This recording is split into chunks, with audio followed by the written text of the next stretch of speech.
Muy buenas tardes, queridos amigos. Es un placer estar nuevamente con ustedes.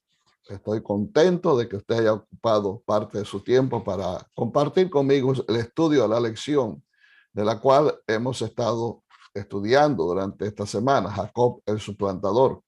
Una lección muy importante. Encontramos no solamente en esta lección, diríamos, un documento histórico que nos ayuda a entender cómo transcurrieron las cosas en el hogar de Isaac, una vez que ya hubo muerto Abraham, Isaac y demás, sino también aún nos ayuda a entender cómo los planes de Dios se cumplen, a pesar de que nosotros los seres humanos a veces cometemos errores, que son errores sustanciales que pueden afectar el desarrollo de nuestra vida espiritual. Pero cuando Dios tiene un propósito, Él lo lleva finalmente a cabo. Así que los planes de Dios no conocen premura ni demora, sino que a pesar de que muchas veces nosotros hacemos las cosas incorrectas, Dios las lleva adelante. Así que vamos a entrar en la lección en esta tarde, Jacob el suplantador. Y voy a introducir con un pasaje que se encuentra en la epístola del apóstol San Pablo a los Gálatas, capítulo 6 y versículo 7. Ahí nos dice el apóstol: no os engañéis, Dios no puede ser burlado, pues todo lo que el hombre sembrare, eso también segará. Esto es un principio que debemos siempre tener en cuenta toda vez que vamos a hacer o decir algo, porque evidentemente nuestras acciones a veces son como un boomerang. Lo tiramos, pero al final regresa y nos golpea a nosotros mismos. Por eso debemos tener cuidado siempre de la forma que nos comportamos, de la manera en que hablamos, con los gestos y demás, porque todo esto puede contribuir a una mala influencia, pudiéramos decir también un mal ejemplo, y no solamente eso, sino que podemos recibir a cambio aquello que nosotros sembramos, que nosotros inducimos en los demás. Así que este principio puede aplicarse a la lección de hoy porque vamos a ver que Jacob le pasó precisamente eso. Pero vamos a entrar en la parte de Génesis capítulo 25 y ahí vamos a encontrar la descripción de cómo nacieron Jacob y Esaú y las diferencias que ya desde el vientre de la madre empezaron a notarse en ellos. Leemos el pasaje. Isaac oró al Señor en favor de su esposa porque era estéril. El Señor oyó su oración y ella quedó embarazada.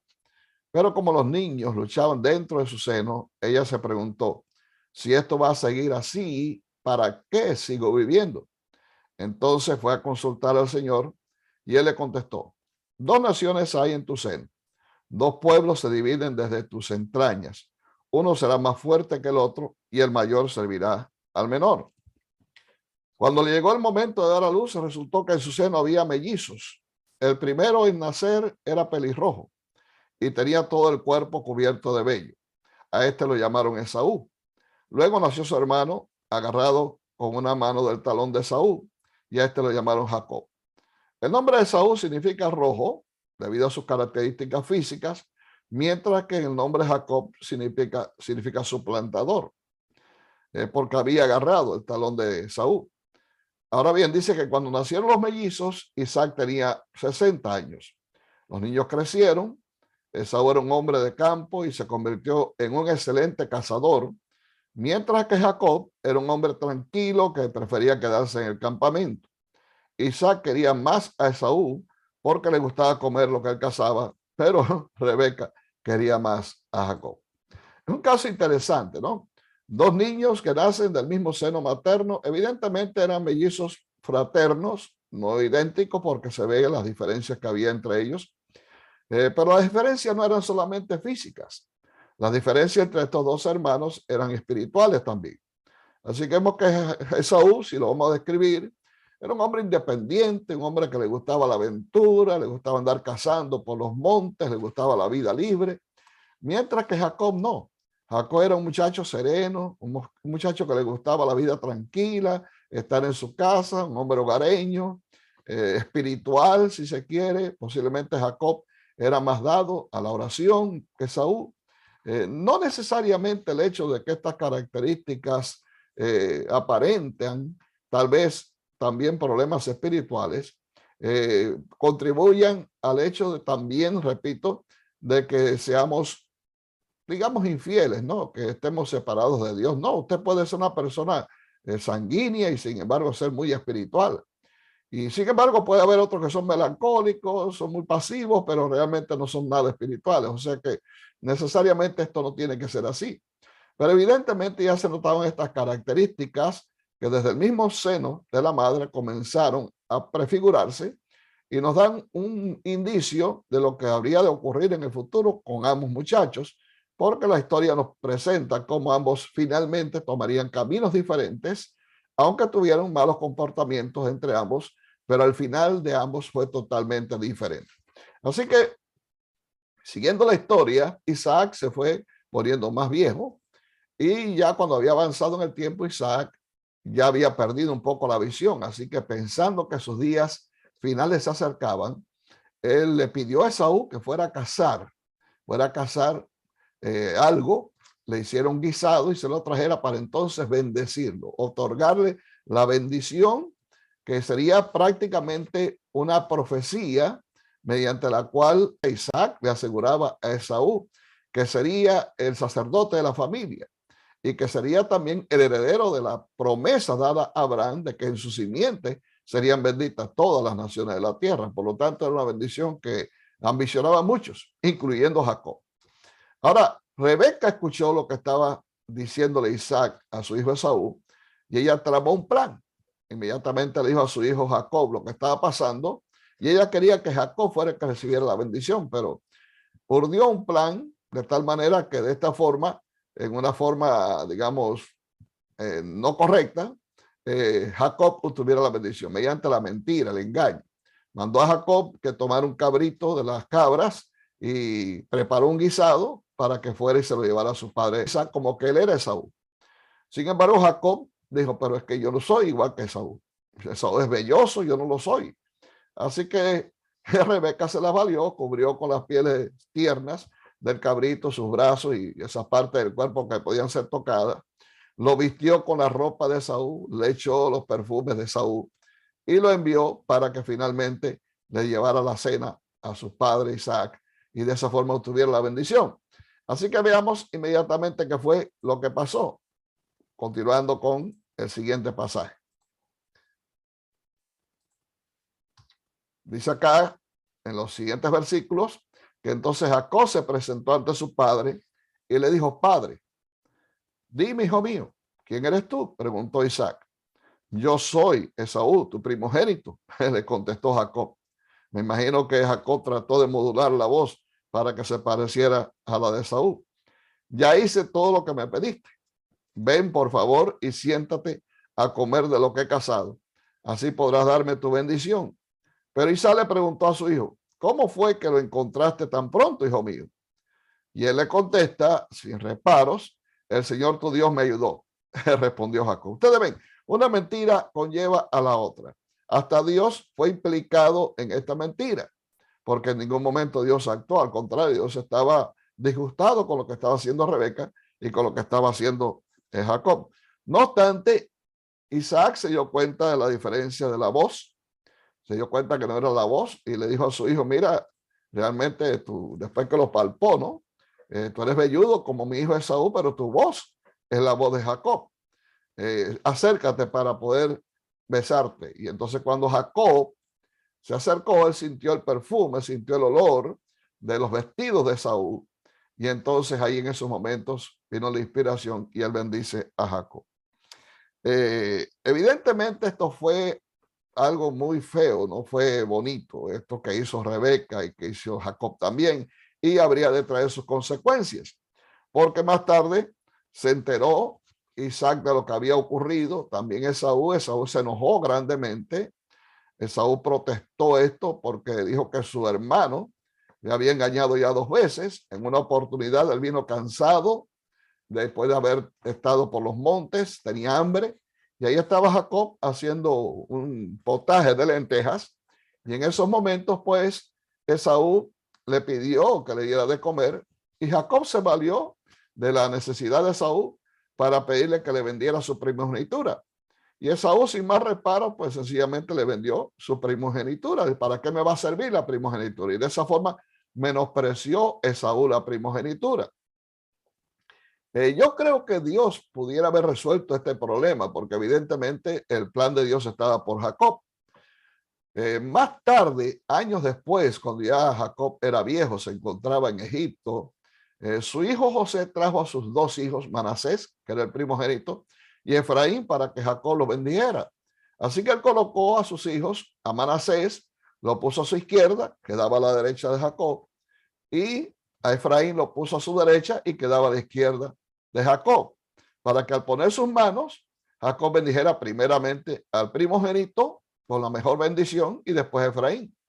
Pero Jacob puso sus manos entrecruzadas, de tal manera que la mano izquierda de Jacob descansó sobre la cabeza de Manasés y la mano derecha de Jacob descansó sobre la cabeza de Efraín, que era el menor. Y así comenzó a bendecirlo, pero en ese momento José, dándose cuenta, pensó que era un error de su padre y trató de cambiar las manos. Y Jacob le dijo, no, hijo mío, no. Yo lo estoy haciendo porque Dios me ha inspirado a hacerlo. Sí, Manasés, indudablemente, que es el mayor, va a ser un gran pueblo, pero su hermanito, Efraín, va a ser mayor que él. Y por eso Dios en esos momentos, actuando en Jacob a través del espíritu de profecía, pudo bendecir a través de Jacob a estos dos hijos de José, que habrían de formar parte de en adelante del pueblo de Israel. Eso lo hubiera podido hacer Dios también en el caso de Isaac. Sin embargo, Jacob ni tampoco Rebeca tuvieron fe para esperar que ese momento llegara. Jacob tuvo que huir porque Saúl, una vez que se enteró, dijo, pasarán los días de mi padre morirá y yo me voy a vengar y yo voy a matar a mi hermano Jacob. Así que Rebeca, cuando escuchó estas palabras, habló con su hijo, le dijo, vete a la tierra de mi hermano, allá en Harán, y vive con él un tiempo hasta que se le apacigüe el furor a Esaú.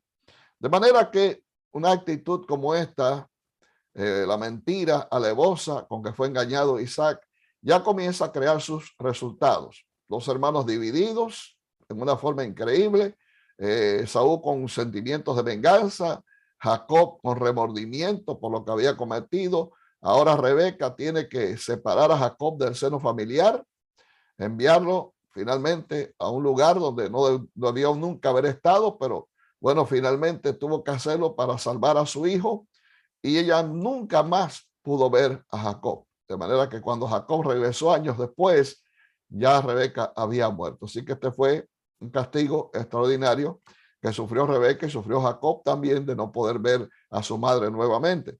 Y por eso, repito, tenemos que tener mucho cuidado de la forma que obramos. Nunca es la mejor decisión adelantarnos a los planes de Dios. Ya vemos el caso de Abraham, por tratar de adelantarse a los planes de Dios, los problemas que se presentaron, teniendo un hijo que realmente no debió haber tenido, Ismael. Y así sucede con Jacob, en este caso, y Rebeca, ¿no? Ellos quisieron adelantarse, ayudar a Dios, y miren los resultados. Así que la lección que aprendemos aquí, dejemos que Dios cumpla sus planes en nuestra vida. No nos adelantemos, no tratemos de ayudar a Dios. Dios cumple sus planes a su tiempo y a su manera también. No tenemos nosotros que apresurarnos porque Dios realmente no necesita ayuda. Dios es Dios y Él sabe lo que hace perfectamente en nuestra vida. Tenemos que tratar de marchar al unísono con el plan de Dios para nosotros. Ahora en Génesis 28, versículos 11 al 13, ya Jacob tuvo que marcharse. Dice que entonces llega a un cierto lugar y durmió allí porque ya el sol se había puesto y tomó de las piedras aquel paraje y puso a su cabecera y se acostó en aquel lugar. Y soñó, y aquí una escalera que estaba apoyada en tierra y su extremo tocaba en el cielo. Y aquí que ángeles de Dios que subían y descendían por ella. Y aquí Jehová estaba en lo alto de ella, el cual dijo, yo soy Jehová, el Dios de Abraham, tu padre, y el Dios de Isaac. La tierra en que estás acostado, te la daré a ti y a tu descendencia. Evidentemente, en este pasaje aprendemos un mensaje. Vaya, Dios nos da un mensaje a nosotros que es muy importante. Mucha gente piensa que cuando hace algo malo ya Dios lo rechaza y no lo recibe más. Hermano, no es así. La gran noticia es que Dios nos ama a nosotros, que no por el hecho de que hayamos cometido un error ya nos desprecia, nos aborrece y nos rechaza. Dios nos sigue amando a nosotros. Es verdad que Dios detesta el pecado, Dios aborrece el pecado en nuestra vida, pero Dios nos ama profundamente. Y no por el hecho de que hayamos cometido un error, ya Dios nos rechaza, todo lo contrario, Dios nos sigue amando. Y Dios amaba a Jacob. Dios quería llevar adelante su plan, quería cumplir su promesa dada a Abraham y que esa promesa se cumpliera en Jacob a pesar de los errores. Pero Dios tenía que hacer pasar a Jacob por una escuela en la cual debía aprender a ser sumiso, a ser obediente, a no adelantarse, sino a esperar en Dios el cumplimiento de esa promesa. Así que lo primero que le da a Dios es una visión. Y en esta visión, Dios le muestra una escalera que se unía al cielo y que tocaban sus pies en la tierra. Y veía a los ángeles de Dios que bajaban y subían por esa escalera. Años más tarde, Jesús dijo que esa escalera se representaba a sí mismo, porque él dijo, como los ángeles de Dios bajan y suben por el Hijo del Hombre. De manera que esa escalera para Jacob era un símbolo del mismo Jesús, del mismo Mesías, la simiente prometida que un día vendría a este mundo y uniría el cielo con la tierra mediante su sacrificio en la cruz del Calvario. Él sería el camino a través del cual los hombres podrían acercarse a Dios. Y en esta forma Dios evangelizó a Jacob y le hizo saber de que él no estaba en esos momentos rechazándolo, sino que él estaba dispuesto a perdonarlo y estaba dispuesto a bendecirle. De esa forma Jacob entendió que Dios le amaba profundamente. Así que continuando adelante dice que Jacob tuvo miedo y dijo, cuán terrible es este lugar. No es otra cosa que casa de Dios y puerta del cielo. Y esta piedra que he puesto por señal, él puso una piedra allí como testimonio, como monumento de lo que había ocurrido, será casa de Dios. Y de todo lo que me dieres, el diezmo apartaré para ti. Fue en ese mismo lugar donde más tarde se erigió el tabernáculo, el templo, donde los israelitas adoraban a Dios. Betel, que significa precisamente casa de Dios. Así que en esos momentos Jacob hizo un acto de consagración a Dios. Y no solamente prometió serle fiel, sino aún más. Él le dijo que de todo lo que le diere, con todo lo que Dios le bendijera a él, lo que Dios le diera a él, de todo eso, él separaría el diezmo para él. Vemos que el asunto del diezmo, y es importante tener esto en cuenta ahora, es algo que ya venía haciéndose desde mucho tiempo, antes de que entraran las nuevas prescripciones sobre el diezmo en el pueblo de Israel, a través de Moisés. Aquí encontramos, por ejemplo, el caso de Abraham, una vez que Abraham liberó a Lot, inmediatamente dice que de todo lo que obtuvo, él le dio el diezmo, le entregó el diezmo al sacerdote Melquisedec. Y de esta forma encontramos ahora aquí a Jacob también, que él obedece ese principio y se predispone, hace un plan con Dios, un plan en el cual sabía Dios le habría de bendecir, de entregarle el diezmo de todo lo que Dios le diera. O sea que este es un principio que se va repitiendo.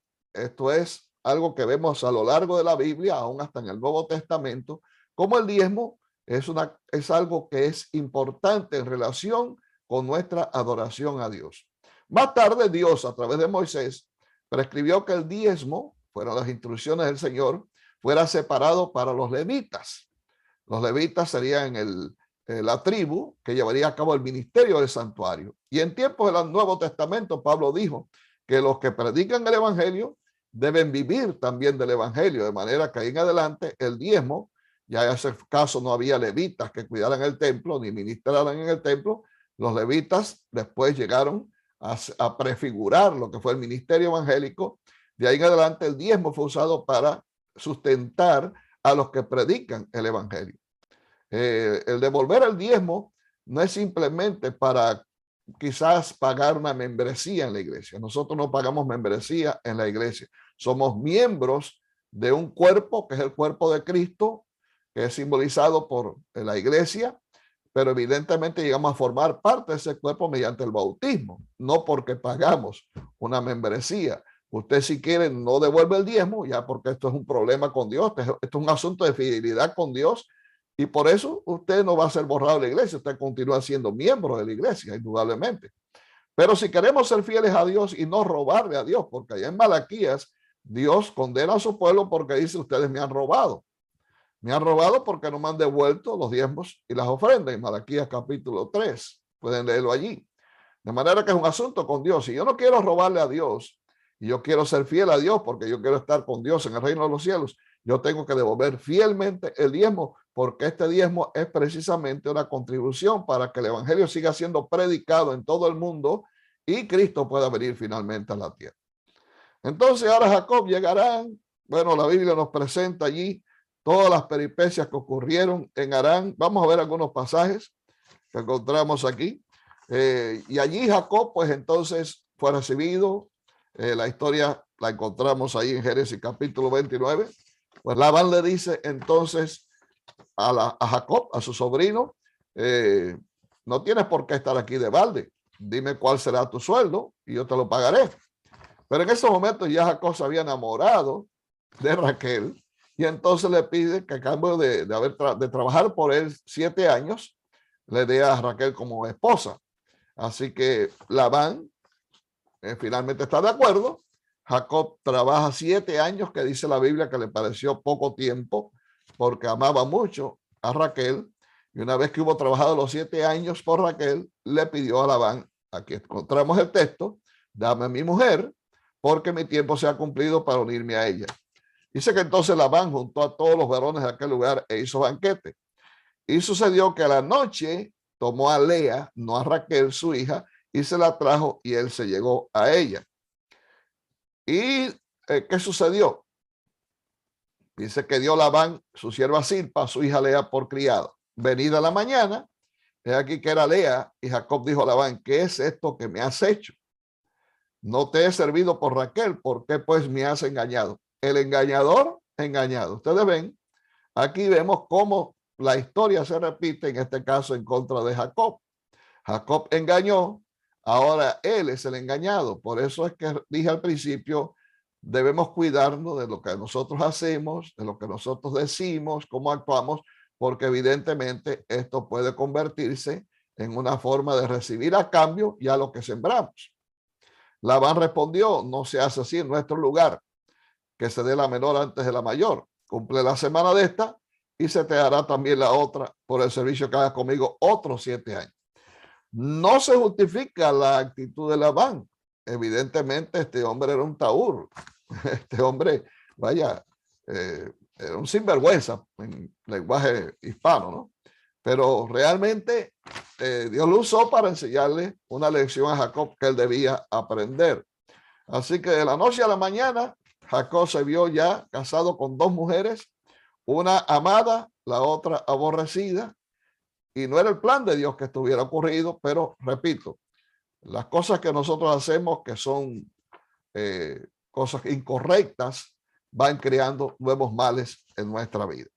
Y esta es la situación por la cual estaba pasando Jacob. En Mateo capítulo 7, versículos 1 al 3, dice el Señor Jesús, porque de la manera como juzguen a otros, así Dios los juzgará a ustedes. Dios los va a tratar de la misma forma en que ustedes traten a los demás. Si usted quiere recibir amor, usted tiene que dar amor. Si usted quiere recibir respeto, usted tiene que brindar respeto. Si usted quiere recibir fidelidad, usted tiene que ser fiel. Así es la vida. Lo que tú siembras, eso cosecha, y no podemos sustraernos a esa realidad. Una declaración que me llama la atención es esta que encontramos aquí en el Testimonio, tomo 5, página 218. La fe cristiana nunca armonizará con los principios mundanos. La integridad cristiana se opone a todo engaño y fingimiento. El que alberga más el amor de Cristo en el corazón, el que refleja la imagen del Salvador más perfectamente, es a la vista de Dios la persona más leal, más noble y honorable sobre la faz de la tierra.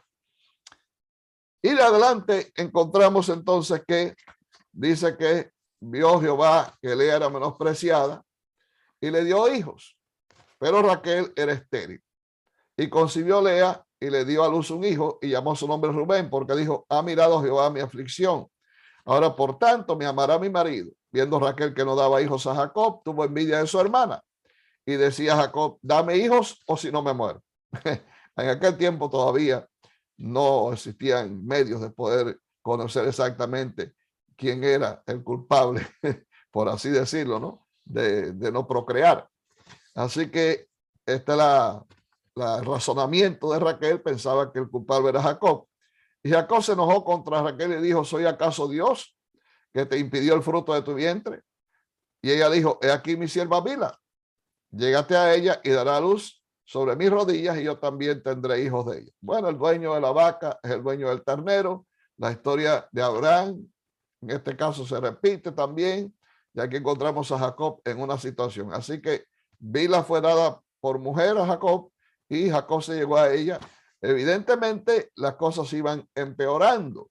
Ya no era el amor compartido entre dos hermanas, ahora era una competencia entre ambas hermanas para obtener el cariño de Jacob a base de los hijos. O sea, Lea pensaba: mientras más hijos tenga, más me va a amar Jacob. Raquel se sentía que estaba en desventaja con su hermana. Aparte de eso, había otro problema. Y el otro problema era que en aquel tiempo no tener hijos era una maldición. Raquel se sentía maldecida por Dios, de manera que Lea pues se burlaba de Raquel por esto. Por lo tanto, Raquel necesitaba probar de que no, que ella no era una mujer maldecida por Dios, y utilizó este subterfugio, este caminito en una curva, para que ella pudiera tener un hijo. De esa forma, quitarse la ignominia que pesaba sobre ella. Y la historia nos dice que, viendo pues Lea que había dejado de dar a luz, tomó a Zilpa, su sierva, y la dio a Jacob por mujer. Y Zilpa, sierva de Lea, dio a luz un hijo a Jacob. Así que aquí empieza esta historia a crear problemas cada vez más. Ya son 4 esposas las que tiene Jacob, 2 mujeres oficiales, 2 concubinas, y teniendo hijos de cada una de ellas. Fíjense cómo Dios, en medio de las imperfecciones humanas, de los errores que cometemos los hombres, lleva a cabo su plan. A veces no entendemos exactamente cómo estas cosas ocurren, pero tenemos que situarnos muchas veces en la época y en la cultura de la época. Para ellos, en aquel tiempo, esto no era ningún pecado. Y Dios tuvo que ir trabajando pacientemente con la mentalidad de aquella época, con la cultura de aquella época, para que finalmente los principios que Él creó al comienzo de este mundo, de una sola esposa para un hombre y un solo marido para una mujer, se fueran cumpliendo y se fueran introduciendo dentro del pueblo de Dios. Por eso estas cosas para ellos no eran nada, vamos a decir, extraño, porque era común. Y muchas veces pienso que las cosas, cuando se hacen comunes, pueden ser un peligro si esas cosas van en contra de los principios de Dios. Tomemos, por ejemplo, la sociedad moderna. Hay muchas cosas que hoy en día se pueden convertir en comunes y al cabo de un tiempo la gente lo va a hallar como que es normal. Y lo estamos viendo hoy en día. No voy a mencionar casos específicos, pero estamos viendo cómo hoy la cultura va permeando la sociedad de manera tal que hay cosas que se están haciendo que van en contra de lo que la Biblia enseña, pero la gente lo está teniendo por cosas normales. Y estas cosas, que son inclusive inmorales, se presentan en la televisión, educan a nuestros hijos a través de las redes sociales, a través de la televisión, a través del internet. Y evidentemente esto puede crear un problema futuro. Por eso, como iglesia, debemos trabajar, y como familia, como padres, debemos trabajar con nuestros hijos para educarlos en los principios de la palabra de Dios, de manera que la cultura que impera no sea la que los afecte a ellos y el día de mañana puedan acarrearse problemas espirituales como sucedió, y otros problemas también, ¿no? Como sucedió en el caso de Jacob. Y dice que aconteció cuando Raquel hubo dado a luz a José, finalmente Dios le dio la bendición a Raquel de que tuviera un hijo, que Jacob dijo a Labán: envíame e iré a mi lugar y a mi tierra. Dame a mis mujeres y mis hijos, por los cuales he servido contigo, y déjame ir, pues tú sabes los servicios que te he hecho. Y Labán respondió: halle yo ahora gracia en tus ojos y quédate. He experimentado que Jehová me ha bendecido por tu causa. Y dijo: señálame tu salario y yo lo daré. Y él respondió: tú sabes cómo te he servido y cómo he estado tu ganado conmigo, porque poco tenías antes de mi venida y ha crecido en gran número. Y Jehová te ha bendecido con mi llegada. Y ahora, ¿y cuándo trabajaré también por mi propia casa? Y él dijo: ¿qué te daré? Y respondió Jacob: no me des nada. Si hicieres por mí esto, volveré a apacentar tus ovejas. Yo pasaré hoy por todo tu rebaño, poniendo aparte todas las ovejas manchadas y salpicadas de color, y todas las ovejas de color oscuro. y las manchadas y salpicadas de color entre las cabras. Esto será mi salario. De ahí comenzaron a hacer tretas entre Labán y Jacob. Y finalmente Jacob se quedó con una gran cantidad de ovejas, una gran riqueza que Jacob tuvo en aquel momento. Y entonces, de esa forma se preparó para regresar nuevamente a su tierra. Ahora bien, en este caso, Jacob obró distinto. Jacob no se adelantó. Ya Jacob había tenido la lección. De manera que ahora Jacob llevó su caso al Señor para que Dios le mostrara exactamente lo que habría de hacer. Y dice entonces Génesis 31, 11 al 13, y me dijo el ángel de Dios en sueños, Jacob. Y yo dije, heme aquí. Y él dijo, alza ahora tus ojos y verás que todos los machos que cubren a las hembras son listados, pintados y abigarrados, porque yo he visto todo lo que Labán te ha hecho. Yo soy el Dios de Betel, donde tú ungiste la piedra y donde me hiciste un voto. Levántate ahora y sal de esta tierra y vuélvete a la tierra de tu nacimiento. Bien, ahora Dios le ordena a Jacob que regrese a la tierra donde él había nacido, que tuviera un encuentro con él en Betel. Y Jacob finalmente se prepara para la partida. Aquí vemos cómo, evidentemente, en esta lección encontramos todas estas lecciones que nos ayudan a comprender que Dios siempre está guiando nuestros pasos. Él siempre va con nosotros. Debemos marchar siempre al unísono con los pasos de Dios. Ni adelantarnos ni atrasarnos. Debemos estar siempre al unísono con Dios. Porque Dios va a cumplir su plan con nosotros en nuestra vida. Al final, las promesas que Dios tiene para nosotros van a ser reales. Solamente tenemos que esperar en Dios. Y la Biblia nos enseña que debemos esperar en Dios porque Él va a hacer. Encomienda a Jehová tu camino. Confía en Él y Él hará. Y cuando esperamos en Dios pacientemente, pues evidentemente vamos a obtener la victoria. También la Biblia nos enseña en eso. En vuestra paciencia alcanzaréis la victoria. Así que debemos ser pacientes y marchar al unísono con Dios para que podamos obtener los resultados que el Señor quiere que nosotros obtengamos. Nosotros anhelamos estar en el cielo. La pregunta es cómo puedo alcanzarlo. Tal vez no vemos ningún camino, pero recordemos exactamente la visión que Dios dio a Jacob. La visión que Dios dio a Jacob mostró a Jesús. Jesús es el camino. Él se lo dijo ahí a Felipe en Juan capítulo 4, versículo 6.